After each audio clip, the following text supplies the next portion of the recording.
আজি খুব 10 বছৰ পূৰ্বতে তেখেতসকলে ইয়াত অহা আমি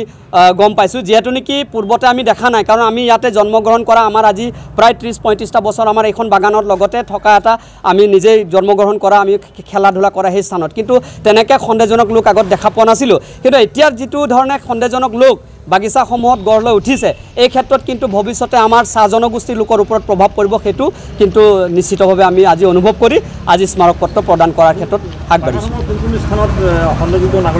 বিশেষকৈ নেগ্ৰিটিং চাহ বাগিচাত আছে বালিজান চাহ বাগিচাত আছে মিছামৰাটো অলপ সন্দেহজনক আছে লগতে ৰঙামাটিটো অলপ সন্দেহজনক আছে গতিকে সন্দেহজনক এলেকাবিলাকত আয়ুক্ত মহোদয়ৰ জৰিয়তে যদি এইটো এটা ব্যৱস্থা গ্ৰহণ কৰে নিশ্চিতভাৱে আমি উপকৃত হ'ম আমি উচিত দাবী জনাইছোঁ আমি জিলা আয়ুক্তৰ যোগেদি আমি স্মাৰকখন প্ৰদান কৰোঁ বৰ্তমান অসম চৰকাৰে যি সন্দেহজনক নাগৰিকৰ ওপৰত এক উচ্ছেদ অভিযান চলাইছে আমি পূৰ্ণ সহযোগ আগবঢ়াম আৰু অনাগত দিনত আমি মন্ত্ৰী ডাঙৰীয়াক আমি